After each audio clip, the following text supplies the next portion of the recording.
Well, bago ang lahat mga kapupong at kung napanood mo na itong pinost ni Magalong kahapon, ay panoorin muna natin ulit bago ko ipaliwanag ang patungkol dito ha.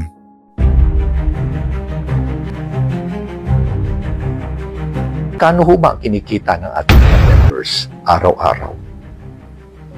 400, 300, abang ang mga tiwaling government officials nagnanakaw ng 2.7 million a day. Magandang araw po sa inyo lahat. Marami po sa atin na nagtatanong, gaano ba kalaki at gaano karami ang 1 billion piso? Kung minsan, parang napakadali lang banggitin ang salitang bilyon. Pero kapag inisip natin kung gaano ito kalaki, doon natin marirealize ang tunay na halaga.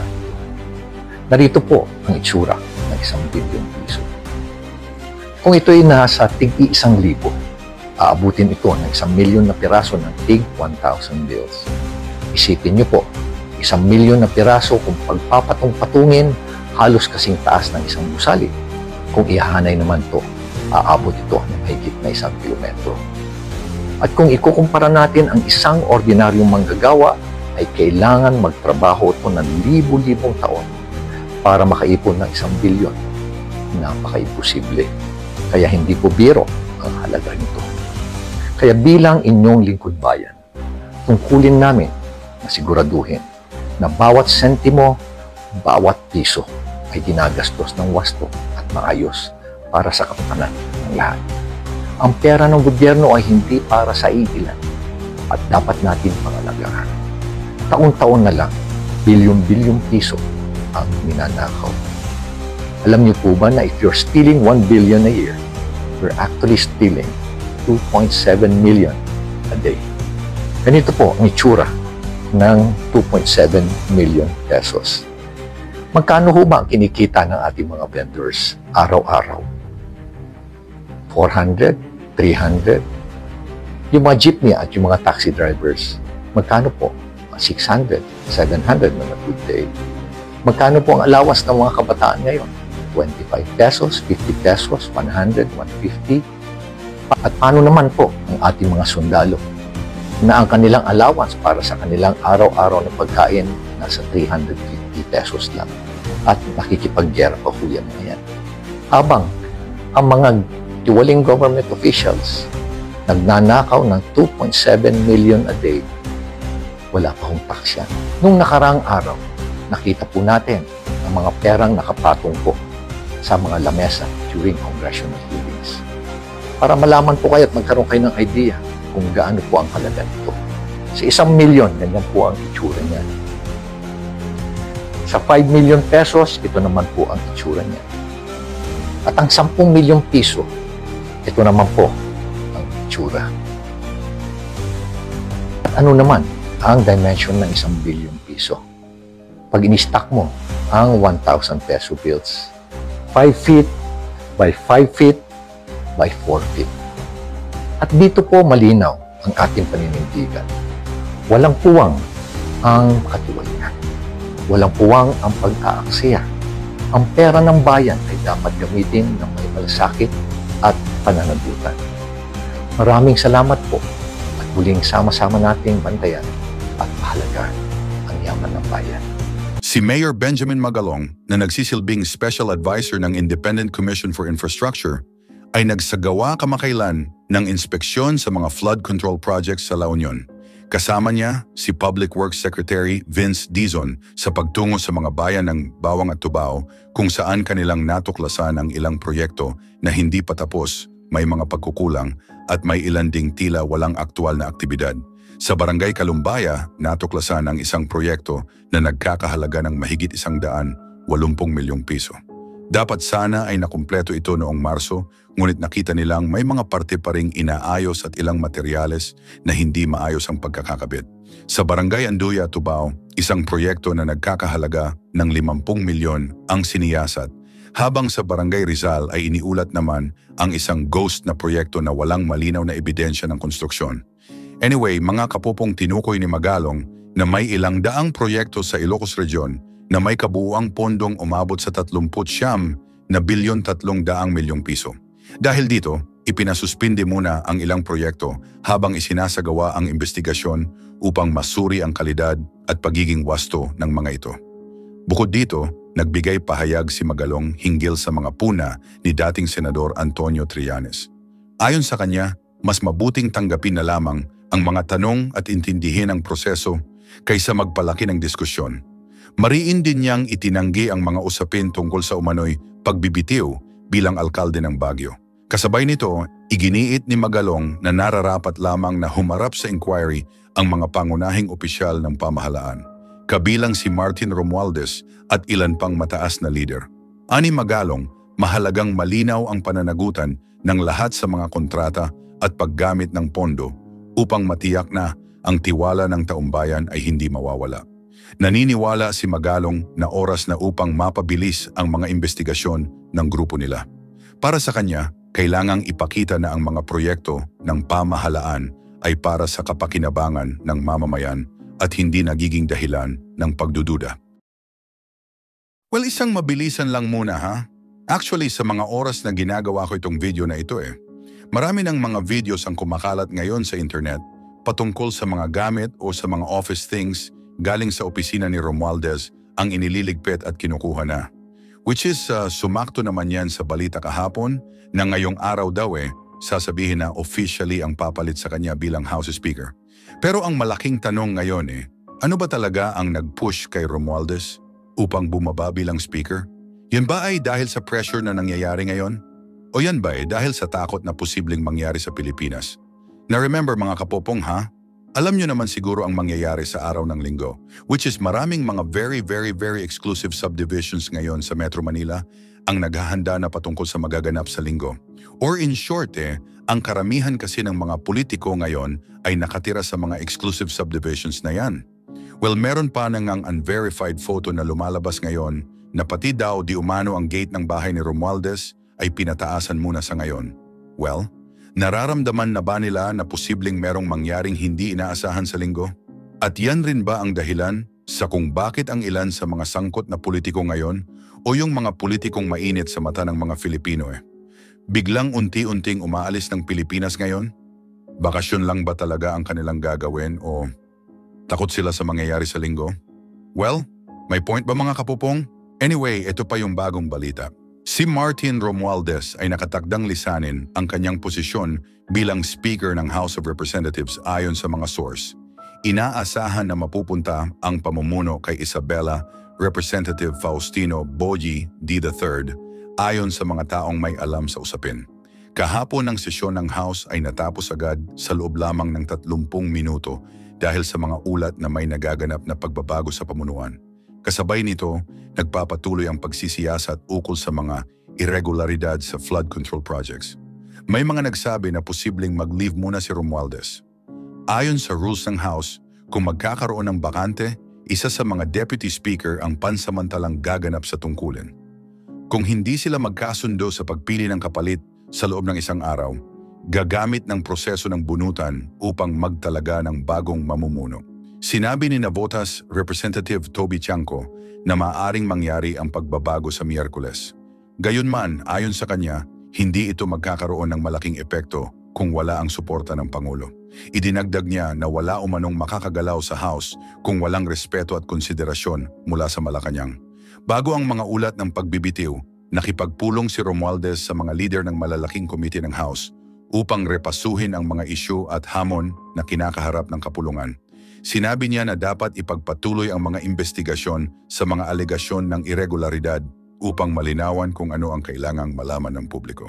Sa posibilidad na maupo si Boji D bilang bagong speaker, nakatuon ang pansin ng marami kung paano maaapektuhan ng pagbabagong ito ang mga prioridad sa batas at ang pagbabantay sa mga proyekto ng pamahalaan.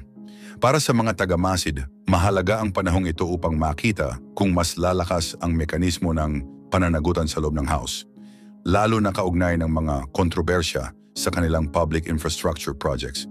Ang ganitong transisyon ay nakita ng marami bilang pagsubok sa kakayahan ng institusyon na panatilihin ang tiwala ng publiko.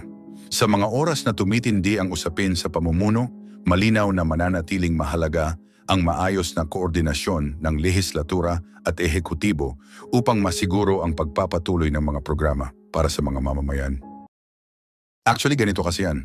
Well, sino ba naman kasi ang di maiintriga sa post na ito ni Ramon Tulfo, di ba? Dito sa post niya na, sino daw itong mambabatas na humingi ng 1 bilyong piso sa mga diskaya para ipagtanggol sila sa Blue Ribbon Committee? Ang balita na nakarating sa akin ay nagkasundo ang mambabatas at ang mag-asawang diskaya sa halagang 120 milyong piso. Which is ang pinakamalaking tanong kasi ngayon, mga kapupong, at kung meron mang katotohanan itong post ni Tulfo na ito, sino ba yung tinutukoy na Tulfo na mambabatas daw? At kung kayo ang tatanungin ko sino ba yung mambabatas na tinutukoy niya? Well, okay lang ba na i-comment nyo muna yan sa comment section? Anyway, ito pa yung iba pang balita. Si Mayor Vico Soto ay nagsalita kamakailan tungkol sa mga alegasyon na kinasasangkutan ng mga diskaya. Sa mga pagdinig at ilang panayam, sinabi ni Soto na may mga hindi pagkakatugma sa mga pahayag ng pamilya Diskaya kaugnay ng mga flood control projects na nasa ilalim ng Department of Public Works and Highways o DPWH. Ayon sa kanya, ang kanilang mga pahayag ay madalas nagbabago at tila may taktika na sinusunod.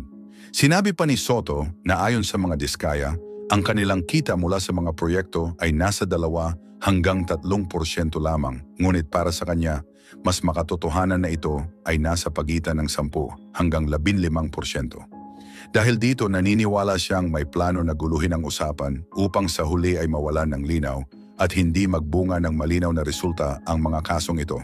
Sa mga oras na lumipas, inihayag niyang baka matapos ang ilang buwan ay wala ring patutunguhan kung walang konkretong ebidensya. Dagdag pa niya, may mga senador, kongresista, ilang opisyal ng DPWH at mga kontraktor na isinama sa testimonya ng mga diskaya. Ayon kay Soto, mahalagang maglabas ng malinaw at konkretong ebidensya ang sinumang inaakusahan dahil hindi sapat ang mga pahayag lamang na walang dokumento. Sa isang pagdinig, binanggit niya na bagamat sinasabi ng mga diskaya na napakaraming proyekto sa iba't ibang LGUs at ahensya ang kasama, 26 lamang na tao ang kanilang pinangalanan. Para kay Soto nakapagtataka ang ganitong agwat sa bilang. Inamin ng alkalde na may mga pagkakataong nadidismaya siya dahil tila mabagal ang progreso, subalit nananatili siyang nakatuon sa kanyang tungkulin. Sinabi niya na bilang alkalde, limitado man ang kanyang saklaw, gagamitin niya ang anumang kapangyarihan upang itaguyod ang pananagutan at tamang asal sa pamahalaan. Naniniwala siya na kahit maliliit na pagbabago ay mahalaga. Nagpasalamat din siya na maraming mamamayan ang mulat at nakikilahok sa mga usapin. Ipinunto niya na ang pamunuan ng DPWH at iba pang ahensya ay gumagawa rin ng aksyon upang siguraduhin na ang mga may pananagutan ay haharapin ang proseso.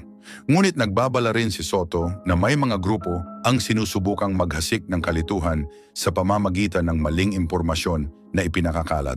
Mas malawak na tiningnan ni Soto ang sitwasyon at sinabi na ang paraan ng mga kontraktor tulad ng Diskayas, maraming kontrata, maraming kwento, ngunit kakaunti lamang ang tinutukoy na individual at walang sapat na patunay, ay hindi lamang sa Pasig o DPWH nakikita kundi isang mas malawak na suliranin sa mga proyekto ng gobyerno.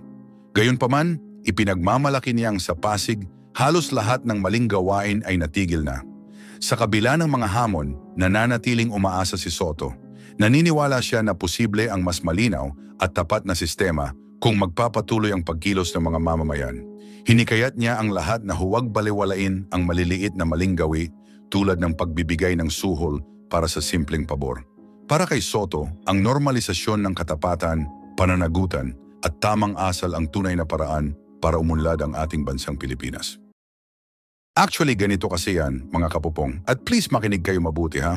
Simula nung lumabas ang patungkol sa mga politiko at mga business personalities na nasangkot sa pagkubra ng mga pondo sa flood control projects, paniguradong ang karamihan sa kanila busy na busy rin ngayon kung saan ilalagay ang mga pera meron sila. Na mga pera naman na galing rin sa atin. Pero alam nyo ba na ang karamihan sa kanila ay hindi inilalagay sa bangko ang mga perang kinupit nila? Yes mga kapupong, dahil ang karamihan sa kanila talagang physically itatago ang mga pera sa mga secret places meron sila.